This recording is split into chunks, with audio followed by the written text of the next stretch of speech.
जय श्री कृष्णा। राधे राधे। नमस्कार दोस्तों, स्वागत है आप सभी का हमारे YouTube चैनल पर। आज आप सुनेंगे रमा एकादशी की व्रत कथा। दीपावली के 4 दिन पूर्व पड़ने वाली कार्तिक मास के कृष्णा पक्ष की इस एकादशी को लक्ष्मी जी के नाम पर रमा एकादशी कहा जाता है। इस दिन भगवान विष्णु के पूर्वावतार कृष्ण जी के केशव रूप की पूजा आराधना की जाती है। इस एकादशी व्रत करने से जीवन में वैभव और अंत में मोक्ष की प्राप्ति होती है। धर्मराज युधिष्ठिर बोले कि हे भगवान, अब आप मुझे कार्तिक मास की कृष्णा पक्ष की एकादशी की कथा सुनाइए। इस एकादशी का नाम क्या है तथा इससे कौन सा फल मिलता है, सो सब विस्तार पूर्वक कहिए। श्री कृष्ण भगवान बोले कि हे राजन, कार्तिक मास की कृष्णा पक्ष की एकादशी का नाम रमा है। इसके व्रत से समस्त पाप नष्ट हो जाते हैं। इसकी कथा इस प्रकार है। प्राचीन काल में मुचुकुंद नाम का एक राजा राज्य करता था। उसके इंद्र, वरुण, कुबेर, विभीषण आदि मित्र थे। वह सत्यवादी तथा विष्णु भक्त था। उसका राज्य बिल्कुल निष्कंटक था। उसके एक उत्तम चंद्रभागा नाम की लड़की उत्पन्न हुई। उसने उस लड़की का विवाह राजा चंद्रसेन के पुत्र साभन के साथ कर दिया। एक समय जब कि वह अपनी ससुराल में थी, एक एकादशी पड़ी। चंद्रभागा सोचने लगी कि अब एकादशी समीप ही आ गई है, परंतु मेरा पति अत्यंत कमजोर है, इसलिए यह व्रत नहीं कर सकता। परंतु मेरे पिता की कठिन आज्ञा है। जब दशमी आई तब राज्य में ढिंढोरा पिटा दिया गया। उसको सुनकर शोभन अपनी पत्नी के पास गया और बोला कि हे प्रिय, तुम मुझे कुछ उपाय बतलाओ, क्योंकि मैं व्रत करूंगा तो मैं अवश्य ही मर जाऊंगा। इस पर चंद्रभागा बोली, हे प्राणनाथ, मेरे पिताजी के राज्य में एकादशी के दिन कोई भी भोजन नहीं कर सकता। यहाँ तक कि हाथी, घोड़ा, ऊंट, पशु आदि भी तृण, अन्न, जल आदि ग्रहण नहीं करते। फिर यहाँ मनुष्य कैसे भोजन कर सकता है?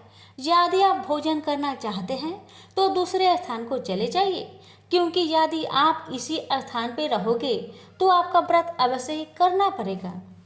उस पर शोभन बोला कि हे प्रिय, तुम्हारा कहना बिल्कुल सत्य है। मैं व्रत अवश्य ही करूंगा। भाग्य में जो लिखा होगा वही होगा। ऐसा विचार करके उसने एकादशी का व्रत किया और वह भूख और प्यास से अत्यंत पीड़ित होने लगा। सूर्य भगवान भी अस्त हो गए और जागरण के लिए रात्रि हुई। यह रात्रि शोभन को दुख देने वाली थी। दूसरे दिन प्रथा से प्रथम ही शोभन जल बसा। राजा ने उसके मृतक शरीर को दहन करा दिया। चंद्रभागा अपने पति की आज्ञा अनुसार दहन न हुई, परंतु पिता के घर में रहना उत्तम समझा। माँ एकादशी के प्रभाव से शोभन को मंत्राचल पर्वत पर अन्य धान्य से युक्त तथा शत्रु रहित एक उत्तम नगर प्राप्त हुआ। उसके महल में रत्न तथा स्वर्ण के खंभे लगे हुए थे। वहां पर वह स्वर्ण तथा मणियों के सिंहासन पर सुंदर वस्त्र तथा आभूषण से युक्त बैठा हुआ था। आभूषणों से युक्त गंधर्व तथा अप्सरा इसकी स्तुति कर रहे थे। उस समय राजा शोभन दूसरा इंद्र प्रतीत हो रहा था। एक समय मुचुकुंद नगर में रहने वाले एक सोम शर्मा नाम का ब्राह्मण तीर्थ यात्रा के लिए निकला। उसने घूमते घूमते उसको देखा। वह ब्राह्मण उसको अपने राजा का जमाई जानकर उसके निकट गया। राजा शोभन ब्राह्मण को देख आसन से उठ खड़ा हुआ और अपने ससुर तथा स्त्री चंद्रभागा की कुशलता को पूछने लगा। शर्मा ब्राह्मण को बोला, हे राजन, हमारे राजा कुशल है, आपकी पत्नी चंद्रभागा भी कुशल है। अब आप कृपा वृत्तांत बतलाइए। मुझे यह बड़ा आश्चर्य है कि आप ऐसा विचित्र और सुंदर नगर, जिसको ना तो मैंने कभी सुना और ना देखा, आपको किस प्रकार प्राप्त हुआ है। शोभन बोला, हे देव, यह सब कार्तिक माह की कृष्णा पक्ष की रमा एकादशी व्रत का प्रभाव है। इसी से मुझे यह अनुपम नगर प्राप्त हुआ है, परंतु यह अध्रुव है। इस पर ब्राह्मण बोला कि हे राजन, अध्रुव क्यों है और ध्रुव किस प्रकार हो सकता है, सो आप मुझे समझाइए। मैं आपके कहे अनुसार ही करूँगा। आप इसमें बिल्कुल भी झूठ ना समझे। शोभन बोला कि हे देव, मैंने अश्रद्धा पूर्वक व्रत किया था, उसके प्रभाव से मुझे यह नगर प्राप्त हुआ है। इसलिए मैं इसे अध्रुव मानता हूँ। यदि तुम इस वृत्तांत को राजा मुचुकुंद की पुत्री चंद्रभागा से कहोगे तो वह उसको ध्रुव बना सकती है। ब्राह्मण ने वहां आकर चंद्रभागा से समस्त वृत्तांत कहा। इस पर राजकन्या चंद्रभागा बोली कि हे ब्राह्मण देव, आप क्या वह सब वृत्तांत प्रत्यक्ष देख कर आए हैं या अपना स्वप्न कह रहे हैं? इस पर ब्राह्मण बोला कि हे पुत्री, मैंने तेरे पति शोभन को तथा उसके नगर को प्रत्यक्ष देखा है, परंतु वह नगर अध्रुव है। तू कोई ऐसा उपाय कर जिससे कि वह ध्रुव हो जाए। इस पर चंद्रभागा बोली, हे महाराज, आप मुझे उस नगर में ले चलिए। मैं अपने पति को देखना चाहती हूँ।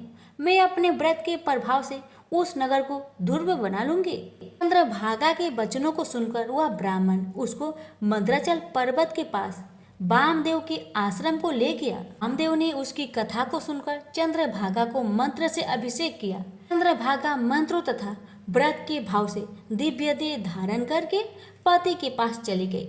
शोभन ने अपनी स्त्री चंद्रभागा को देखकर प्रसन्नता पूर्वक उसे वाम अंग में बैठाया। चंद्रभागा बोली कि हे प्राणनाथ, अब आप मेरे पुण्य को सुनिए। जब मैं अपने पिता के गृह में 8 वर्ष की थी, तब से ही मैं 100 विधि एकादशी का व्रत करने लगी हूँ। इन्हीं व्रतों के प्रभाव से आपका यह नगर ध्रुव हो जाएगा और समस्त कर्मों से युक्त होकर प्रलय के अंत रहेगा।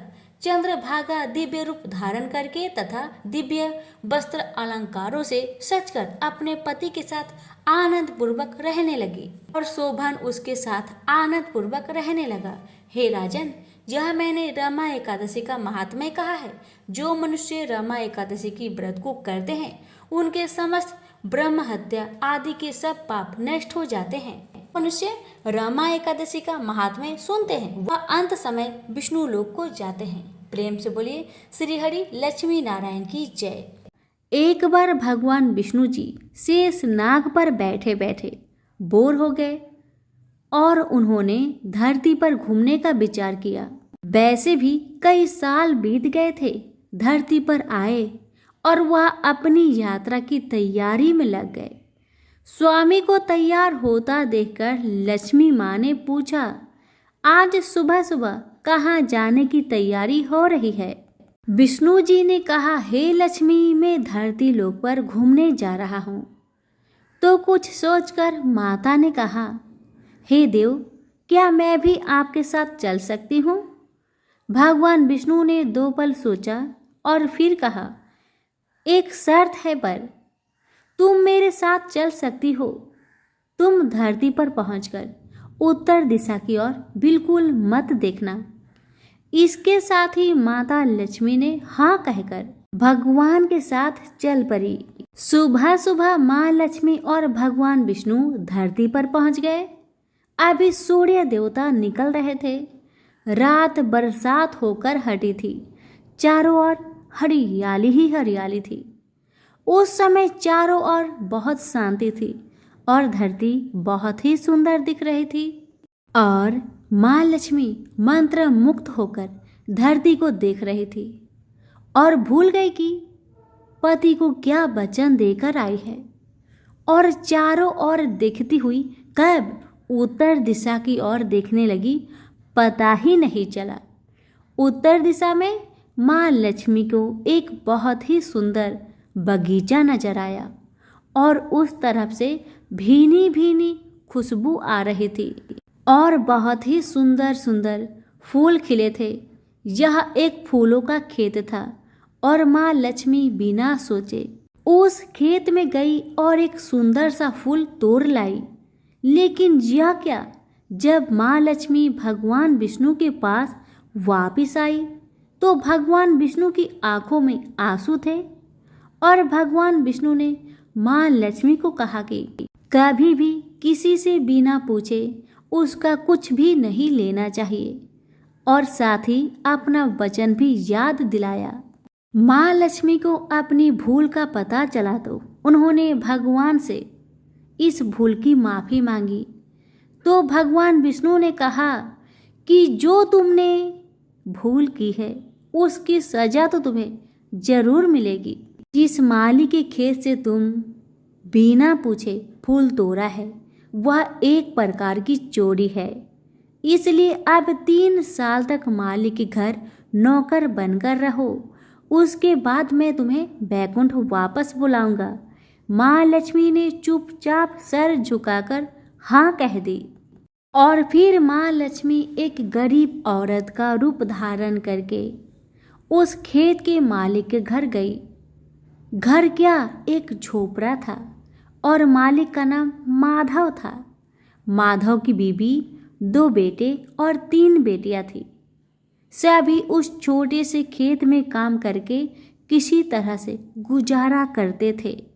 माँ लक्ष्मी जब एक साधारण और गरीब औरत बनकर जब माधव के झोपड़े पर गई तो माधव ने पूछा, बहन तुम कौन हो और इस समय तुम्हें क्या चाहिए? तब माँ लक्ष्मी ने कहा, मैं एक गरीब औरत हूँ, मेरी देखभाल करने वाला कोई नहीं, मैंने कई दिनों से खाना भी नहीं खाया, मुझे कोई भी काम दे दो, साथ में मैं तुम्हारे घर का काम भी कर दिया करूँगी। बस मुझे अपने घर में एक कोने में आसरा दे दो। माधव बहुत ही अच्छे दिल का मालिक था। उसे दया आ गई, लेकिन उसने कहा, बहन मैं तो बहुत गरीब हूँ, मेरी कमाई से मेरे घर का खर्च मुश्किल से चलता है, लेकिन अगर मेरी 3 की जगह 4 बेटियां होती तो तभी मुझे गुजारा करना ही था। अगर तुम मेरी बेटी बनकर जैसा रूखा सूखा हम खाते हैं उसमें खुश रह सकती हो तो बेटी बनकर अंदर आ जाओ। माधव ने माँ लक्ष्मी को अपने झोपड़े में शरण दे दी और माँ लक्ष्मी 3 साल तक उस माधव के घर पर नौकर बनकर रही। जिस दिन माँ लक्ष्मी माधव के घर आई थी उससे दूसरे दिन ही माधव को इतनी आमदनी हुई, फूलों की कमाई से ही शाम को एक गाय खरीद ली। धीरे धीरे माधव ने काफी जमीन खरीद ली और सब ने अच्छे अच्छे कपड़े भी बनवा लिए और फिर एक बड़ा पक्का का घर भी बना लिया। बेटियों और बीबी ने गहने भी बनवा लिए और अब मकान भी बहुत बड़ा बनवा लिया था। माधव हमेशा सोचता था कि मुझे ये सब इस महिला के आने के बाद ही मिल रहा है। इस बेटी के रूप में मेरी किस्मत आ गई है। माँ लक्ष्मी को आते हुए 2 से 5 साल बीत गए थे, लेकिन माँ लक्ष्मी अब भी घर में और खेतों में काम करती थी। एक दिन माधव जब अपने खेतों से काम खत्म करके घर आया तो उसने अपने घर के सामने द्वार पर एक देवी स्वरूप गहनों से लदी एक औरत को देखा। ध्यान से देखकर पहचान गया, अरे यह तो मेरी मुंह बोली चौथी बेटी यानी वही औरत है। और पहचान गया कि यह तो माँ लक्ष्मी है। अब तक माधव का पूरा परिवार बाहर आ गया था और सब हैरान होकर माँ लक्ष्मी को देख रहे थे। माधव बोला, माँ हमें माफ कर, हमने तेरे से अनजाने में ही घर और खेत में काम करवाया है। माँ यह कैसा अपराध हो गया, हे माँ हम सबको माफ कर दे।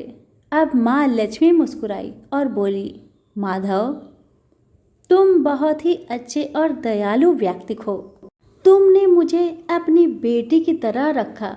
इसके बदले में मैं तुम्हें वरदान देना चाहती हूँ कि तुम्हारे पास कभी भी खुशियाँ की और धन की कमी नहीं रहेगी। तुम्हें सारे सुख मिलेंगे जिसके तुम हकदार हो। और फिर माँ अपने स्वामी के दोबारा भेजे रथ में बैठकर बैकुंठ चली गई। तो प्रेम से बोलिए लक्ष्मी नारायण की जय हो। आज आप सुनिए श्रीमद् भगवत गीता पाठ अध्याय 18। अर्जुन ने पूछा, हे केशव मैं संन्यास एवं त्याग के तत्व पृथक पृथक जानने की इच्छा करता हूँ। श्री कृष्ण बोले, हे पार्थ कामना वाले कर्मों के त्याग को ज्ञानी लोग संन्यास मानते हैं और अज्ञानी पुरुष फल के त्याग को त्याग कहते हैं। कोई पंडित कर्म को दोष युक्त जानकर त्यागना ठीक कहते हैं। कोई यज्ञ, दान, तप आदि कर्मों को छोड़ने योग्य बताते हैं। हे भारत, त्याग के विषय में मेरा ऐसा मत है कि त्याग 3 प्रकार के हैं।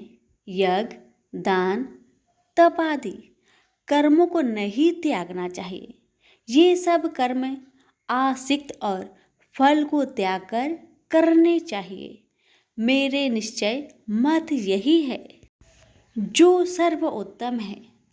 अपनी नियमित कर्मों का त्यागना उचित नहीं है। यह मोह बस ऐसा किया जाए तो वह तामस त्याग है, कर्म दुखप्रद है। यह विचार कर एवं शरीर के कलेश के भय से जो त्याग करता है उसे त्याग का फल नहीं मिलता। यह राजस त्याग कहलाता है। हे अर्जुन, अपना नियमित कर्म अवश्य करने योग्य है। फल तथा आसक्त को त्याग कर जो कर्म किया जाता है वह सात्विक कर्म है। जो दुखदायक कर्म से देश नहीं करता तथा सुखदायक कर्म से प्रीति नहीं करता वह त्यागी, सत्यशील, बुद्धिमान तथा मुक्ति के योग्य है। देहधारी संपूर्ण कर्मों का त्याग नहीं कर सकता। कर्म का फल त्याग कर कर्म करने वाला त्यागी है। कर्मफल 3 प्रकार के हैं, अनिष्ट, इष्ट एवं मित्र। जो त्याग नहीं करते उनको ये मरने के बाद मिलते हैं और त्यागियों को नहीं मिलते। हे महाबाहो, संपूर्ण कर्मों की सिद्धि के लिए 5 प्रकार सांख्य शास्त्र में कहे हैं, उनको सुनो। शरीर कर्ता, साधन, पृथक पृथक चेष्टाएं और देव शरीर, वाणी एवं मन से जो भला बुरा कार्य किया जाता है उसके ये 5 कारण हैं। वह दुर्मति कुछ नहीं जानता जिसको यह अहंकार नहीं है कि मैं करता हूँ, और जिसकी बुद्धि कर्मों में लिप्त नहीं है। वह मनुष्य प्राणियों को मारकर भी उनको नहीं मारता और उनमें नहीं बंधता। ज्ञान, गृह और ज्ञाता ये 3 ही कर्मों के प्रेरक है। कारण, कर्म और कर्ता ये 3 कर्म के साधन हैं। सांख्य शास्त्र में ज्ञान, कर्म और कर्ता ये सत्वादिक गुण के भेद 3 प्रकार के हैं। इनको भी सुनो। जब भिन्न भिन्न प्राणियों में एक अविनाशी अविभक्त सत्ता जो दिखता है वह ज्ञान सात्विक कहलाता है।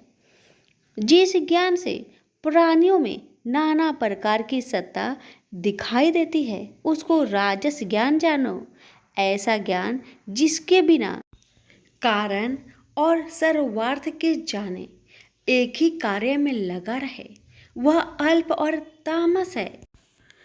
फल की इच्छा ना करके जो नित्य कर्म संग देश को त्याग कर किया जाता है, जो फल की इच्छा एवं अहंकार से बड़े यत्न से किया जाता है वह राजस कर्म है।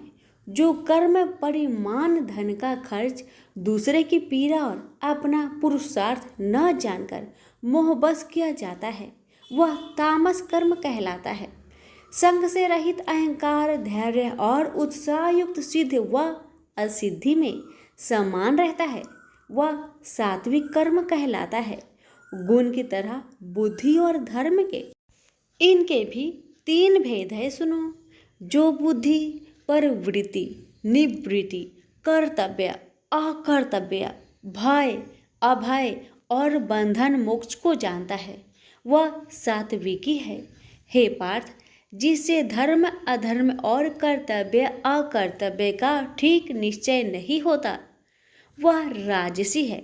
जिस अज्ञान से ढकी बुद्धि करके मनुष्य अधर्म को धर्म मानता है वह तामसी है। जो कथा प्रसंग से फल की इच्छा करता है, जो धर्म अर्थ काम को धारण करता है वह राजसी वृत्ति है। जो मूर्ख, निंद्रा, भय, शोक, विषाद एवं मद को नहीं त्यागता वह तामसी वृत्ति है। अब तीनों प्रकार के सुखों को सुनो। जिसका योगाभ्यास में चित रहता है उसके दुख का अंत हो जाता है। सुख सात्विक है, आरंभ में विष के समान और अंत में अमृत के तुल्य होता है। सुख आरंभ में अमृत तुल्य, अंत में विष के तुल्य विषयों और इंद्रियों के संयोग से होता है। उसे राजसी सुख कहते हैं।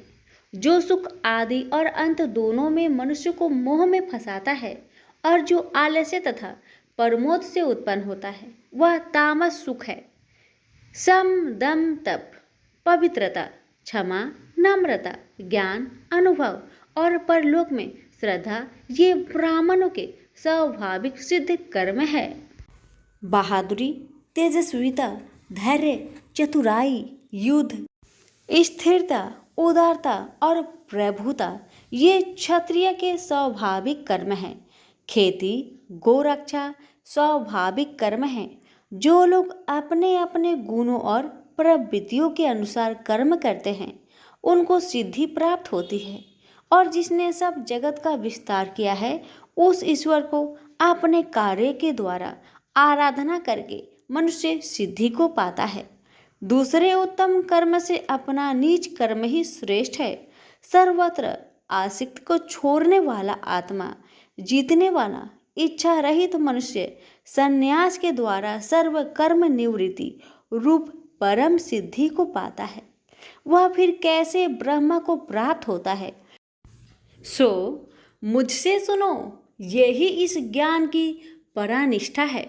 शुद्ध बुद्धि से युक्त होकर धृति द्वारा इस मन को बस में लगाकर शब्द आदि विषयों को छोड़कर राग देश से रहित होकर एकांत में रहने वाला, मीताहारी, वाणी और मन को जीतने वाला, नित्य ध्यान युक्त और वैराग्य, अहंकार, बल, घमंड, काम, क्रोध तथा परिग्रह छोड़कर ममताहीन और शांत मनुष्य ब्रह्म भाव के योग होता है। ब्रह्म को प्राप्त हुआ पुरुष दत्तचित होकर स्वक व अभिलाषा को नहीं करता है। जीवन मात्र में समदर्शी होकर मुझ में परम भक्ति पाता है। इस प्रकार ज्ञानी सदैव मुझ में निवास करने वाले सब कर्मों को भोग करता हुआ मेरे अनुग्रह से अविनाशी सनातन मोक्षप्रद को प्राप्त होता है। तत्पश्चात तत्व से मुझे जानकर फिर मन मुझ में ही प्रवेश करता है। सावधानी से अपना मन मुझ में स्थिर कर और सब कर्मों को मुझ में अर्पण कर बुद्धि योग के आश्रय से निरंतर अपने चित्त को मुझ में लगाओ। मेरे में चित्त लगाकर मेरी कृपा से दुर्गम कष्टों से तर जाओगे। यदि अहंकार से मेरी बात सुनोगे तो नष्ट हो जाओगे। यदि अहंकार का आश्रय लेकर युद्ध नहीं करूँगा ऐसा मानते हो तो यह तुम्हारा निश्चय झूठा है, क्योंकि स्वभाव तुम्हें युद्ध करवाएगा। हे कौतन्य, जिस कर्म को तू अब मोह से करना चाहता है उसे अपने स्वाभाविक कर्म से बंधा हुआ बेबस होकर करेगा। हे अर्जुन, जीवों के हृदय में स्थिर ईश्वर उनको माया से भ्रमा रहा है, मानो सब यंत्र पर चढ़े हैं। हे भारत, सब भावों में उसी की कृपा से परम शांति एवं मुक्ति को पाओगे। यह गूढ़ ज्ञान मैंने तुमसे कहा है, इसे भली भांति विचार कर जैसा चाहते हो वैसा ही करो। अब तू सबसे गूढ़ वचन भी सुन, क्योंकि तू मेरा परम मित्र है, इसलिए मैं तेरे हित ही कहूँगा। मेरे में मन लगाओ, मेरे ही भक्त हो, मेरे ही यज्ञ करो और मेरा ही नाम जपो। सब धर्मों को छोड़कर मेरी शरण में आओ, मैं तुम्हें सब पापों से छुड़ा दूंगा। यह मेरा रहस्य ऐसे पुरुष जो तप न करता हो, मेरा भक्त ना हो, कभी भी नहीं कहना चाहिए। जो इस परम गुप्त ज्ञान को मेरे भक्तों में प्रकट करेगा वही मेरी परम भक्ति को पाकर अंत में निश्चय ही मुझ में लीन हो जाएगा। इस धर्म संवाद को जो कोई पढ़ेगा उसे मैं समझूंगा कि उसने ज्ञान यज्ञ से मेरी पूजा की है। जो श्रद्धावान पुरुष दोष ढूंढे बिना इसको सुनेगा वह भी मुक्त होकर पुण्य आत्माओं को मिलने वाले शुभ लोक को प्राप्त होगा। हे पार्थ, तुमने एकाचरित से मेरे कहे हुए उपदेश को सुना या नहीं?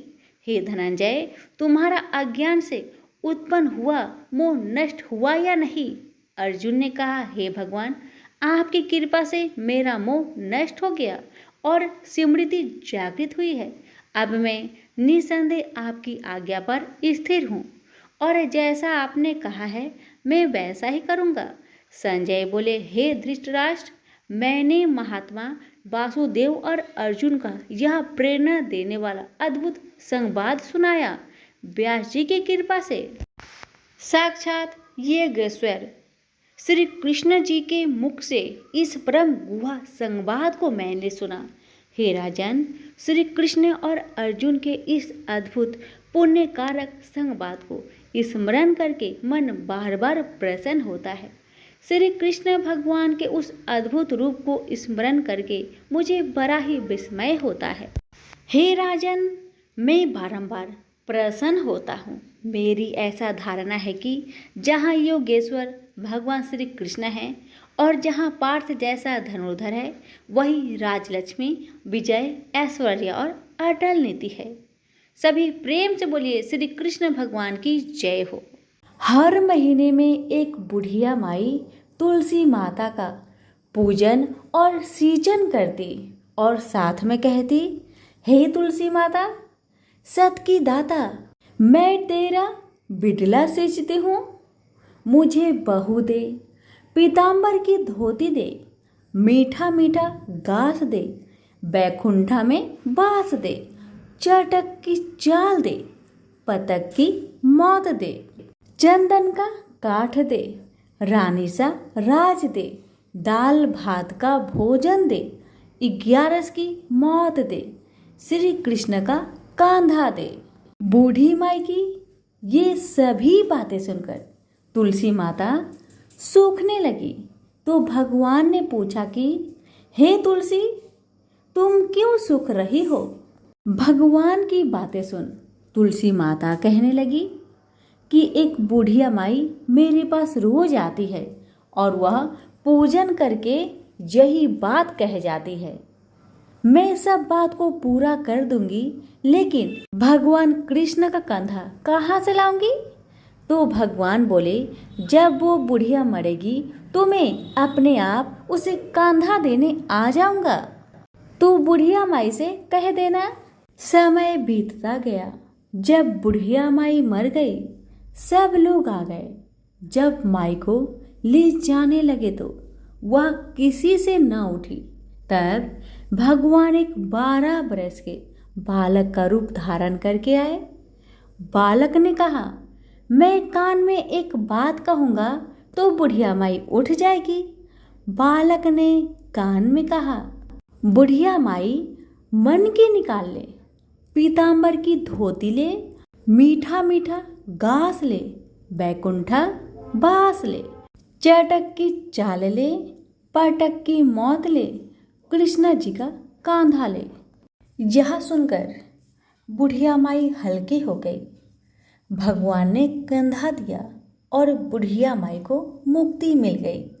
हे तुलसी माता, जैसे बुढ़िया माई को मुक्ति दी वैसे सबको देना। प्रेम से बोलिए तुलसी मैया की जय हो। एक बूढ़ा ब्राह्मण था। वह प्रतिदिन नित्य नियम के साथ पीपल को जल से सींचा करता था। उस बूढ़ा व्यक्ति के नित्य नियम से रोज पीपल देव को जल से सींचना देखकर माँ लक्ष्मी अति प्रसन्न हो गई। अब माँ लड़की एक कन्या का भेष में पीपल के वृक्ष से निकलती और बूढ़े ब्राह्मण से कहती, पिताजी, मैं आपके साथ चलूंगी। हर रोज बूढ़ा ब्राह्मण के साथ ऐसा ही होने लगा। जब भी बूढ़ा ब्राह्मण पीपल को जल से सींचने आता, तभी पीपल के वृक्ष में से एक कन्या निकलकर बाहर आती और कहती, पिताजी, मैं आपके साथ चलूंगी। अब एक ही बात रोज सुन सुनकर बूढ़ा ब्राह्मण सूखने लगा, दिन ब दिन कमजोर होने लगा। तो उसकी पत्नी ने पूछा, क्या बात है, आपका तबीयत दिन व दिन खराब क्यों हो रहा है? कोई बात है तो मुझे बताइए। पत्नी की बात सुन तब बूढ़ा ब्राह्मण बोला कि मैं हर रोज जब भी पीपल को सींचने जाता हूँ ना, तभी पीपल के वृक्ष में से एक कन्या निकलकर बाहर आती है और मुझसे कहती है, पिताजी मैं आपके साथ चलूंगी। पति की बात सुन पत्नी कहने लगी, तो कल उसे अपने घर ले आइएगा, जहाँ आपकी 6 लड़कियां हैं वहाँ और एक ही सही। पत्नी की बात मानकर अगले दिन सुबह बूढ़ा ब्राह्मण फिर पीपल को जल से सींचने गया और फिर से वह लड़की बाहर आई और कहने लगी, पिताजी मैं आपके साथ चलूंगी। तब बूढ़ा ब्राह्मण ने कहा, ठीक है चलो फिर। और ब्राह्मण उस बिटिया को अपने घर ले आया। बिटिया को घर लाने के बाद बूढ़ा ब्राह्मण आटा मांगने गया तो उसे पहले के दिनों की अपेक्षा आज ज्यादा आटा मिली थी। जब बुढ़िया वह आटा छानने लगी तो 7वीं बिटिया जो पीपल वृक्ष से आई थी, वह बिटिया कहने लगी, माँ लाओ आटा को मैं छान देती हूँ। जब वह आटा छानने बैठी तो परात भर गई। उसके बाद माँ खाना बनाने जाने लगी तो बिटिया बोली, माँ आज रसोई तो मैं ही बनाऊंगी। बिटिया की बात सुन माँ कहने लगी, ना बेटी ना, तुम्हारी हाथ जल जाएगी। लेकिन लड़की नहीं मानी। वह रसोई में खाना बनाने गई तो उसने तरह तरह के 36 व्यंजन बना डाले और आज सभी भरपेट खाना खाए। इससे पहले बूढ़े ब्राह्मण के परिवार को कभी भी पेट भर के भोजन नहीं मिलता था। कभी आधा ही पेट खाते तो कभी बिन खाए ही सो जाते थे। लेकिन आज उन सभी ने भर भर पेट भोजन खाए। मामा कहने लगा, आज तो भरपेट खाना खाया और ऐसा भोजन तो इससे पहले मैंने कभी भी नहीं खाया है। तब बुढ़िया कहने लगी कि भाई ये भोजन तो तेरी पावनी बहन ने बनाया है। जैसे ही शाम हुई तो पावनी बेटी कहने लगी, माँ चौका लगा के चौका का दिया जला देना, कोठे में सो जाऊंगी मैं। बुढ़िया बोली, ना बेटी ना, तू डर जाएगी। लेकिन वह बिटिया न मानी। वह कहने लगी, माँ मैं नहीं डरूंगी। वह बिटिया अंदर कोठे में ही जाकर सो गई। आधी रात को लड़की उठी और चारों ओर आंख मारी तो चारों ओर धन ही धन हो गया। और बाहर जाने लगी तो एक बूढ़ा ब्राह्मण सो रहा था। उसने देखा तो कहा, बेटी तू कहाँ चली जा रही है? तब बिटिया बोली, मैं दरिद्रता दूर करने आई थी, अगर तुम्हें दूर करवानी है तो करवा लो। तब बूढ़ा ब्राह्मण ने कहा, हाँ बिटिया जैसी तुम्हारी इच्छा। तो बिटिया रानी ने बूढ़े के घर में भी आंख से देखा तो चारों तरफ धन ही धन हो गया। तब बूढ़ा ब्राह्मण का परिवार सुबह सोकर उठे तो लड़की को घर में ना देखकर उसे ढूंढने लगे कि मेरी पावनी बेटी कहाँ चली गई। तो बाहर वाला बूढ़ा ब्राह्मण बोला कि वह तो लक्ष्मी माता थी, जो तुम पर प्रसन्न होकर तुम्हारे घर की सारी दरिद्रता को दूर कर गई। हे लक्ष्मी माता, जैसे आपने उनकी दरिद्रता दूर की वैसे ही हम सबकी करना। कहानी कहने वालों के भी, सुनने वालों के भी, हुक्कारे भरने वालों के भी, सभी के परिवार पर अपनी कृपा सदा बनाए रखना। तो सभी प्रेम से बोलिए, लक्ष्मी माता की जय हो। एक ब्राह्मण था जो नित्य प्रतिदिन सुबह उठकर गंगा जी स्नान के लिए जाता था और आकर विनायक जी का पूजा करता और विनायक जी की कहानी सुनता था। ब्राह्मण की पत्नी को पूजा करना अच्छा नहीं लगता था। जब भी ब्राह्मण पूजा करता तो ब्राह्मणी गुस्सा हो जाती थी और कहती थी कि सुबह पहले पूजा करने के लिए बैठ जाते हो, मैं झाड़ू निकालती हूँ, घर का काम करती हूँ, तुम्हें कोई काम नहीं है क्या? ब्राह्मण अपनी पत्नी की बातों पर ध्यान ही नहीं देता था। एक दिन की बात है, ब्राह्मण गंगा जी नहाने के लिए चला गया। ब्राह्मणी ने विनायक जी को छुपा कर रख दिया। जब ब्राह्मण गंगा नहाकर वापस आए, विनायक जी की मूर्ति नहीं मिली तो ब्राह्मणी से पूछने लगा कि विनायक जी की मूर्ति कहाँ गई। ब्राह्मणी कहने लगी, मुझे क्या पता तुम्हारे विनायक जी कहाँ गए। अब तो ब्राह्मण खाना पीना खाना बंद कर दिया। ब्राह्मणी ने कहा, खाना खा लो। लेकिन ब्राह्मण ने कहा, जब तक मैं विनायक जी का पूजा नहीं कर लेता तब तक मैं अन्न जल ग्रहण नहीं करूँगा। ब्राह्मणी ने ब्राह्मण को बहुत समझाया मगर ब्राह्मणी की बात नहीं माने। अब तो ब्राह्मण और ब्राह्मणी दोनों झगड़ने लगे। दोनों को लड़ते झगड़ते देख विनायक जी की मूर्ति हंसने लगी। तब ब्राह्मणी गुस्से में आकर बोली कि मूर्ति वहां रखी है। उसके बाद ब्राह्मण ने विनायक जी की पूजा अर्चना की। तब अचानक ही विनायक जी की मूर्ति बोल उठी कि तुझे मेरी सेवा करते हुए बहुत दिन हो गए हैं, कुछ मांगो मुझसे। ब्राह्मण बोला कि अन्न मांगो कि धन मांगो, जितना दुनिया में सुख है क्या वह सब सुख मांगो। तब विनायक जी ने सारा सुख धन अन्न सब ब्राह्मण को दे दिए। ब्राह्मण मूर्ति को मंदिर में रखकर पूजा अर्चना करने लगा। ब्राह्मणी को इतना अन्न धन मिलने से उसकी भी पूजा करने की श्रद्धा जाग उठी और वह भी ब्राह्मण को बोलकर मूर्ति घर में रखवाई और खूब प्रेम से गणेश महाराज की पूजा करने लगी। हे विनायक जी महाराज, जैसा सुख अपने ब्राह्मण को दिया वैसा सुख सबको देना। विनायक जी की कहानी कहने वाले को, विनायक जी की कहानी सुनने वालों को और हुक्कार भरने वालों को और पूरे परिवार को देना। तो बोलो गजानंद गणेश जी महाराज की जय, विनायक जी महाराज की जय। विनायक जी और देवरानी जेठानी की कहानी। दो देवरानी और जेठानी थी। देवरानी के पास बहुत धन था लेकिन जेठानी बहुत गरीब थी। जेठानी गणेश जी की बहुत आराधना करती थी। वह अपनी देवरानी के घर आटा पीसने जाती थी। जिस कपड़े से वह आटा छानती उसी कपड़े को वह अपने घर को लाकर पानी में घोलकर अपने पति को पिला देती थी। एक दिन देवरानी के लड़के ने देख लिया और अपनी माँ से बोला कि माँ, ताई यहाँ से आटा का कपड़ा ले जाकर ताऊ जी को घोलकर पिला देती है। देवरानी की बात सुनकर बहुत गुस्सा हुई जेठानी और गुस्से में बोली कि मेरे घर से आटा छानने के बाद कपड़ा यहीं पर रखकर हाथ धोकर जाए। वह ऐसा ही करने लगी। लेकिन जब वह घर जाती तो उसका पति बोलता कि मुझे आटा घोलकर दे, मुझे बहुत भूख लग रही है। जेठानी ने बोला कि आज उसने आटा छानने का कपड़ा रख लिया। तब उसका पति गुस्से में आकर उसको मारने लगा। उस रात वह गणेश जी करते हुए सो गई। गणेश जी आए और उन्होंने पूछा, क्यों सो रही है? वह बोली कि मेरी देवरानी के आटा छानने को कपड़े लाकर मेरे पति को घोलकर पिला दी थी। आज उसने कपड़ा रख लिया, इसलिए आज मैं अपने पति को आटे के घोर पिला नहीं सकी, इसलिए मेरे पति ने मुझे मारा।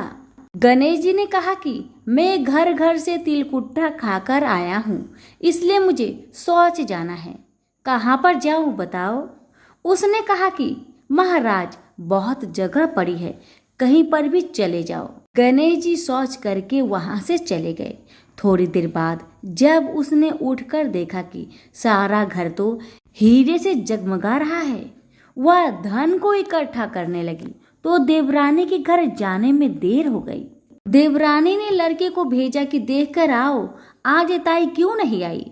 लड़के ने आकर देखा कि ताई के घर में तो बहुत सारा धन हो रहा है। उसने जल्दी जाकर अपनी माँ को बताया। देवरानी दौड़ी दौड़ी आई और पूछा कि तेरे यहाँ इतना धन कहाँ से आया। तब जेठानी ने सारी बात बता दी। इतनी बात सुनकर देवरानी घर पर आई और अपने पति से बोली कि मुझे भी लकड़ी से मारो। जेठानी के पति ने उसे लकड़ी से मारा था, उसके घर बहुत धन हो गया। उसका पति बोला कि तू धन की भूखी क्यों मार खाती है, लेकिन वह नहीं मानी। उसके पति ने उसे खूब मारा। वह सारा मकान खाली करके गणेश जी का नाम लेकर सो गई। गणेश जी आए और बोले कि घर घर से तिलकुट्टा खाकर आया हूँ, इसलिए मुझे शौच जाना है, मैं कहाँ पर जाऊँ। तब वह बोली कि महाराज, मेरे तो बहुत बड़ा मकान है, कहीं पर भी चले जाओ। गणेश जी शौच करके ही वहां से अंतर ध्यान हो गए। थोड़ी देर बाद उठकर देखी तो उसने देखा कि घर में बहुत सारा कूड़ा कचरा रखा हुआ है। यह देखकर वह बोले कि महाराज, आपने तो मेरे साथ छल किया है। जेठानी को इतना सारा धन दे दिया और मुझे कूड़ा करकट दे दिया। तब गणेश जी वहां आए और बोले कि तू धन की भूखी मार खाई, वह धर्म की भूखी। देवरानी बोली कि महाराज, ये सब कूड़ा कचरा समेटो, मुझे तो धन नहीं चाहिए। तब गणेश जी ने कहा कि तेरे पास जितना धन है उसमें से आधा जेठानी को दे दे, तब यह कूड़ा कचरा समेट लूंगा। देवरानी ने जब अपने धन में से आधा धन जेठानी को दिया, तब गणेश जी ने अपनी सारी माया समेटी। हे गजानन गणेश जी महाराज, देवरानी को दिया वैसा किसी को मत देना, जेठानी को दिया वैसा सबको देना।